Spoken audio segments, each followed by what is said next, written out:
कटे का आतंक।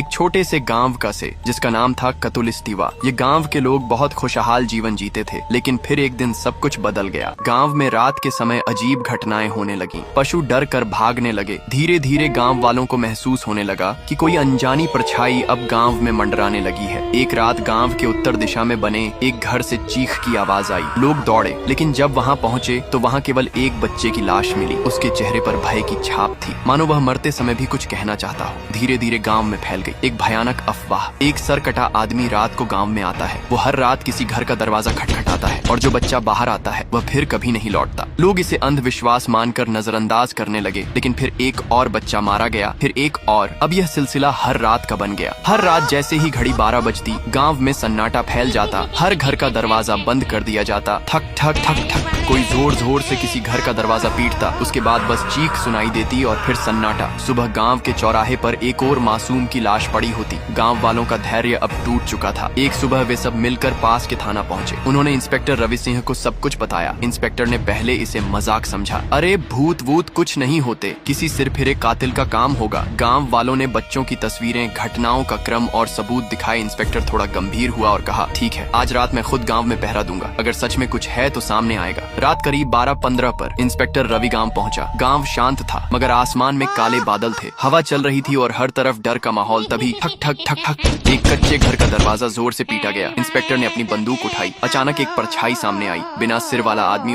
वह सीधे इंस्पेक्टर की ओर बढ़ा। रुक जा, नहीं तो गोली मार दूंगा। इंस्पेक्टर चिल्लाया। धाएं धाएं। गोलियां चली, लेकिन परछाई हवा में गायब हो गई। इंस्पेक्टर को कुछ समझ नहीं आया कि वो कहाँ गया। तभी पीछे से एक झटका और इंस्पेक्टर की लाश जमीन पर गिर गई। सुबह इंस्पेक्टर की लाशें गांव के बीचों बीच रखी थी। अगली रात फिर वही दस्तक। इस बार शिकार बना आरव, 10 साल का एक मासूम बच्चा। वो जब किसी ने दरवाजा खटखटाया, शायद बाबा होंगे सोचकर, उसने दरवाजा खोला और फिर वही अंधेरा, वही कुल्हाड़ी, वही साया। सुबह आरव की लाश गांव के बीचों बीच रखी थी। आरव का एक बड़ा भाई था, नारुतो। वो शहर में पढ़ता था, लेकिन जब उसे भाई की मौत की खबर मिली तो वह रोते हुए गांव पहुंचा। भाई की हालत देखकर उसका दिल कांप गया। वो फूट फूट कर रोया, लेकिन फिर उसकी आंखों में आंसू नहीं, आग थी। वो आरव की कब्र पर गया, हाथ जोड़कर कहा, भाई मैं तुझे बचा नहीं पाया, पर अब मैं तुझे न्याय दिलाऊंगा। मैं उस सरकटे साए से बदला लेकर रहूंगा, चाहे मेरी जान ही क्यों न चली जाए। किया नारुतो सरकटे को मर पाएगा। उस देखने के लिए फॉलो कर कमेंट करो पार्ट